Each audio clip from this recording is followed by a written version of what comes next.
The CEO of Instagram released a really interesting statement at the start of the year about the state of Instagram from the CEO's perspective. So this is Meta talking about their own product, and he was pretty honest about it, but also pretty out of touch too. There's parts of this that are spot on. There's other parts that are hugely out of touch. So I want to go through this statement by the CEO of Instagram because I think it says a lot about where we're going with the internet, and I don't think it's very good at all. So this is him.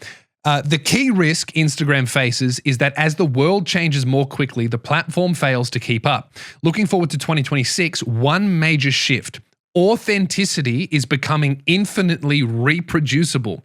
Everything that made creators matter, the ability to be real, to connect, to have a voice that could not be faked, is now accessible to anyone with the right tools.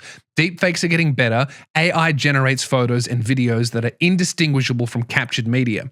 Power has shifted from institutions to individuals because the internet made it so anyone with a compelling idea could find an audience. The cost of distributing information is zero. That is really out of touch, I think. He's saying that authenticity is becoming infinitely reproducible. I really disagree. I think that's really wrong. I think that maybe in the feed, right? Here's what I'm thinking. It is becoming increasingly easier, and soon it will be unbelievably easy to create an AI video that you cannot tell is AI. Like, we're going to be there maybe by the end of the year, maybe sooner, maybe longer, but we're going to get there at some point where AI videos will just be, they will look like there'll be no way to identify an AI video unless you've generated something that could not happen physically in the real world. Like if your video breaks the laws of physics and that's what the video is, then we'll be able to tell that it's AI. Other than that, yeah, AI will be indistinguishably from reality. I don't think that means authenticity is replicable because AI cannot do what I do and what you do. I'm talking on an individual level. And what I mean by that is I have been doing a podcast every single week for like fucking 10 years now. Oh my God. What the fuck? AI can't do that because AI can't change and evolve with time. And because it can't interact with the physical reality, it cannot change and talk and experience and change and talk and experience. It can't do those things. So it can't grieve. It can't experience hardship. It can't experience wins. It can't experience excitement. It can't do long-term projects that pay off or don't pay off.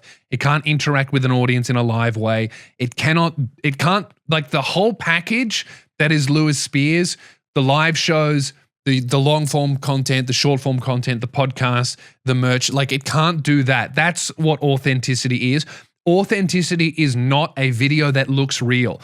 Authenticity is when I make something and you can tell it's from me because it's my voice. And I don't mean that it sounds like me, like audio wise. I mean, it sounds like me intellectually because it sounds like it comes from my soul, right? Because you've been listening to me for a long time. I've become part of your life. You know when something's me because it sounds like me, because I'm familiar. AI can't do that because ultimately there's 5 fucking generative AI tools. They all sound the same. Does that make sense to you? That's what I'm trying to get across here, is that AI cannot be authentic because the definition of authenticity is going to shift from individual pieces of content to an individual who creates a body of work over a sustained period of time. That's what actual authenticity is. An AI cannot daily vlog. And even if it can, it cannot daily vlog in a way where it's going to show its life transforming and changing and interacting with reality. That interacting with reality, I think, is going to be such a huge, important part of online content. You're already seeing this with crowd work clips, with podcasts that are recorded in public, with vox pops, with stunt videos, things like that.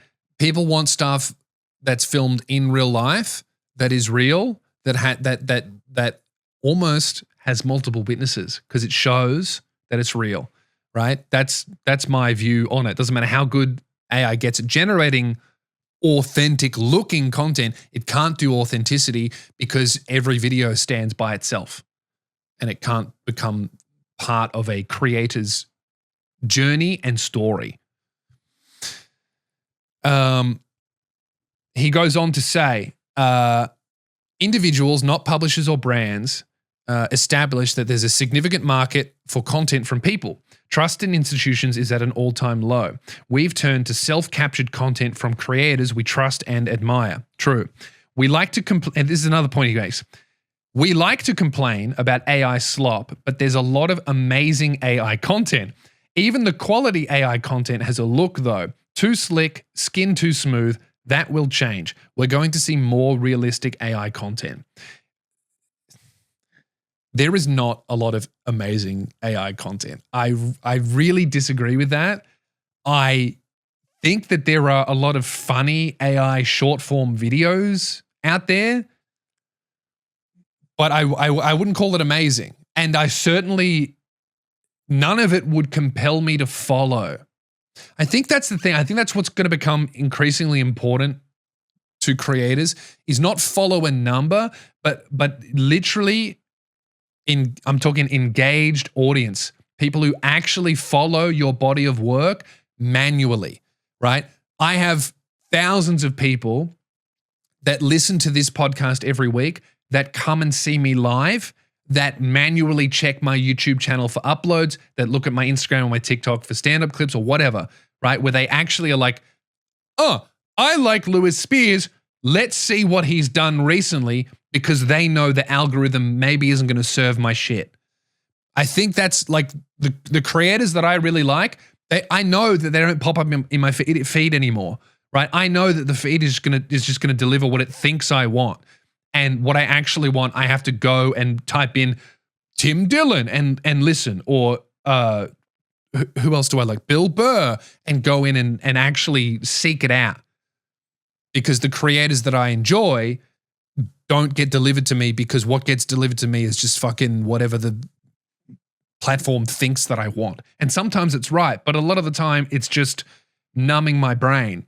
I think like manual engagement with creators, that's what's going to become super important, because I don't give a fuck if a video like the real talk I did about the Venezuelan protest, it did 250,000 views. That's cool. I like that. I've gone up I went up like 500 followers. That's cool. But like, I don't give a fuck. I would much rather someone come out and see a show, listen to the podcast. Like, that's what I really care about, is this show and the live shows. So like, getting lots and lots of views on short form platforms is like, yeah, okay, cool.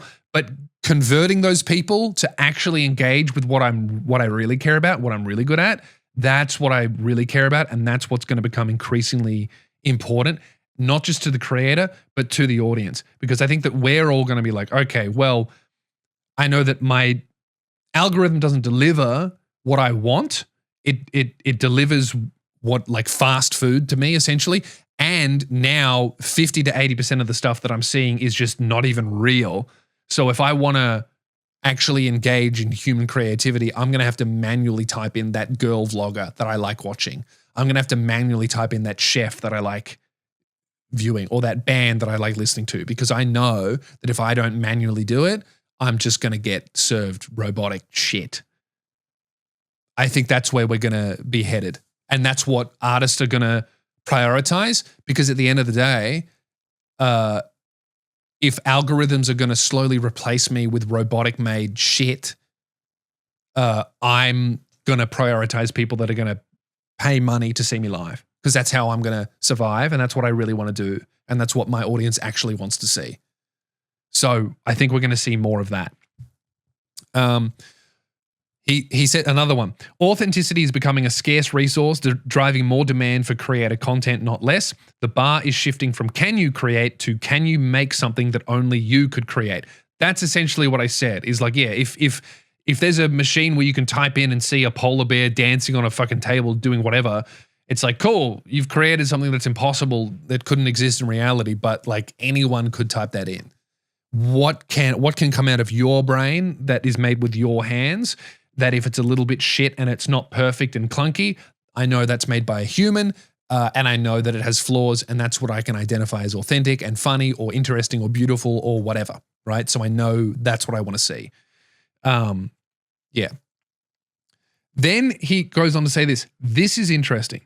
Unless you are under 25, you probably think of Instagram as a feed of square photos, polished makeup, skin smoothing, and beautiful landscapes. That feed is dead. People stopped sharing personal moments to feed years ago. The primary way people share now is in DMs, blurry photos and shaky videos of daily experiences, shoe shots and unflattering candids. This raw aesthetic has bled into public content and across art forms. Fascinating. I mean, yeah, I agree with this, but I think that Instagram played a huge part in the reason why this has happened.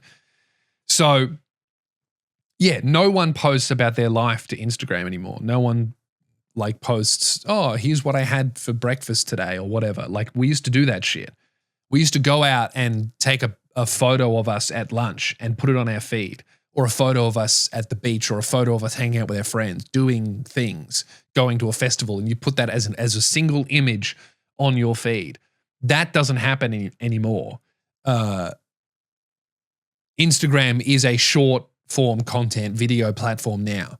It has not been a photography platform for fucking years and years and years. And interestingly, what this guy is saying, the CEO is saying, and I've seen him say it a few times because I watch his videos about him talking about Instagram and how the app works because it's interesting to me. He says often that the most used feature is actually DMs. And if you look at the app now, they moved the post button, which used to be in the middle, they moved that out of the way to the top left corner, which is the hardest place to get to. The prime location now, the easiest place to hit for your thumb is the DM, right? That's where most people are. That's where most people are using Instagram. And when I think about it, like, yeah, like I'll usually open up and talk to people. I'll share reels to people. I'll have a look at what reels people have sent me. That is how I use Instagram, and I'll post a lot of stories. And then the only time I'm posting is something that I've put a lot of effort into, like an Instagram reel, a podcast clip, a stand-up clip. And if I'm posting photos, it's like a carousel of the month, the best photos that I took that month, or like an exciting thing that I did that month. It's never, like, oh, here's just me doing this today, like I used to when I used Instagram when it came out. So that is interesting. And when I look at my own views, the stuff that gets the most views is not the stuff that gets the most likes. It's the stuff that gets the most shares in DMs. So I think even just from my perspective, yeah, the way that we use social media now, we don't post publicly, we share privately. And I think that's because posting publicly is just scary now. Because again, fucking you post a photo of yourself graduating high school and some stranger gooner will be like, hey, Grok, take her clothes off.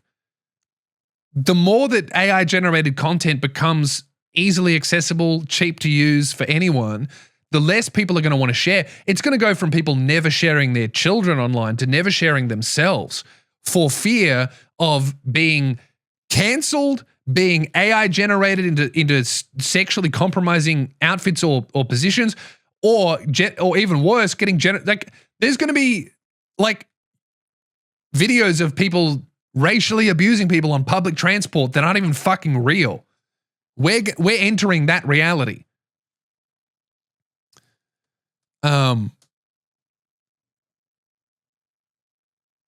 He then says to say, the camera companies are betting on the wrong aesthetic. They're competing to make everyone look like a pro photographer from 2015.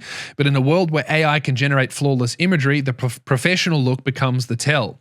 Flattering imagery is cheap to produce and boring to consume. People want content that feels real. Savvy creators are leaning into unproduced, unflattering images. In a world where everything can be perfected, imperfection becomes a signal. I view that as temporary, because once the AI figures that out, it's going to be washed. We're going to have to do something different. Rawness is not just aesthetic preference anymore, it's proof. It's defensive, a way of saying this is real because it's imperfect. What's hilarious about that is that undeniably sounds like ChatGPT.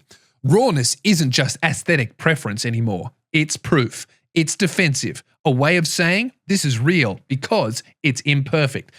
AI wrote that 100%.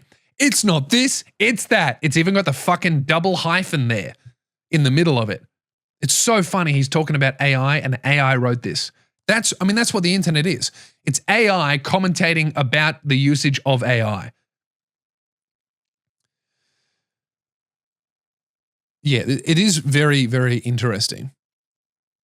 Especially because it's coming from the CEO of Instagram. It says a lot about what they're preparing for, because they know the reality of the app a lot better. So there's nuggets of truth in this. Obviously, he's saying what benefits Instagram, but if you pick up on the undertones of this, he's essentially saying the entire app and the world is going to be overrun with AI content, and it's going to be indistinguishable from reality, and we need to adjust for that because it's coming and there's no way to stop it. He also says, for most of my life, I could safely assume photographs or videos were largely accurate captures of moments that happened. This is clearly no longer the case, and it's going to take us years to adapt. We're going to move from assuming what we see is real by default to starting with skepticism, paying attention to who is sharing something and why. This will be uncomfortable. We're genetically predisposed to believing our eyes. Platforms like Instagram will do good work identifying AI content, but they'll get worse at it over time as AI gets better. It will be more practical to fingerprint real media than fake media. Camera manufacturers will cryptographically sign images at capture, creating a chain of custody. Labeling is only part of the solution. We need to surface much more context about the accounts sharing content so people can make informed decisions. Who is behind the account?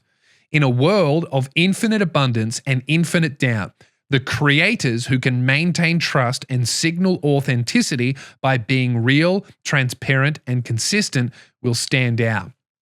What he's saying there is they're going to kill anonymity online. Anonymity is going away. And part of this is because of the Online Safety Act that's been brought in Australia and will undoubtedly be brought in across Europe and even, yes, America. It is going to be illegal to be anonymous online because of shit like this. And Instagram is going to help facilitate that. That is where we're going. If you want to be anonymous online, you will have to not be online at all. There will be no more anonymous accounts. There will be this pseudonym account is run by John Smith, who lives in this place, right? You see this happening in Twitter already, where you can see the IP address of the account owner. I think that's a good thing. Or not the IP address, you can see where the account was created, what country, right? I think that's a good thing. Because as we know, foreign governments are fucking building up accounts that spread discord and shit like that. We know that happens. So I think that's important. But I think it's going to go even further than that, and anonymity online is just going to be completely removed.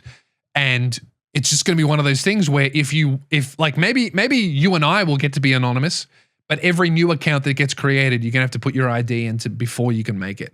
It's going to be one of those things like it's just the next generation of social media users won't know anything different.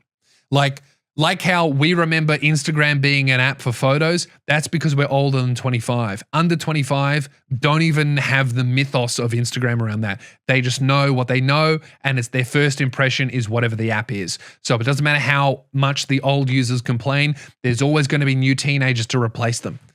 So yeah, anonymity is going to be manually killed online. And then he finishes his statement with this.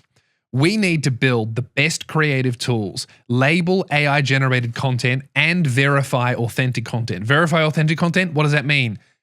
Online anonymity will be killed. It's going to be, this post was made by Lewis Spears because we know that this account has an ID attached to it and Lewis Spears is a real person who lives in Australia.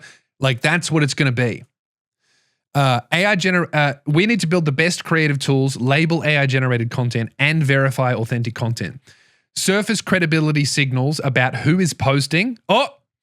Continue to improve ranking for originality. Instagram is going to have to evolve in a number of ways and fast. Really interesting. And the caption of his post is, a few thoughts on why creators will continue to matter, how aesthetics are changing, and no longer believing what we see in a world of infinite synthetic content as we head into 2026. Yeah, so... yeah, I mean, that's why in the world of AI content and short form platforms, that's why this podcast is so important for me. That's why me doing live shows is so important. That's why me doing long form YouTube stuff is so important. And that's why I really want to get stand-up clips out there, because at the moment, that's one of the only things that AI cannot generate is stand-up clips and rant clips, like actual written jokes. It can't do that yet. So I'm going to try and put as much of that out as possible. And I'm going to remain as authentic as possible because, like, dude, we're entering into a world where you won't be able to believe your eyes. And that's why it makes me laugh and frustrated to see how upset people get when I say something they disagree with and that disappoints them. Because that is so much more authentic than content creators that never say something that you disagree with, that never disappoint you, that never let you down, that never step out of lockstep with the approved current thing belief. Right and left both do this. You'll notice all of the big right-wing creators all agree with each other. They all say the same thing in the same way, the same thing, same for the left. And all of their fan bases do that. There's a correct opinions you're supposed to have. And if you have 5 out of 6, but you say number 6 wrong or you disagree on 6, you're out. You're fucking canceled. You are a traitor. So they move in lockstep with each other. And ironically, that appeases their audiences and keeps them happy. But that's about the least authentic thing possible. I will disappoint you. I will say things you disagree with. I will tell jokes that will offend you. I will joke about you, your beliefs, your identity, your religion, what you think is right and what you think is wrong. I will do all of those things about me and my beliefs and my religion and what I think is right and wrong, because I'm here to make everybody laugh and to be a good human in real life. That's what I'm doing.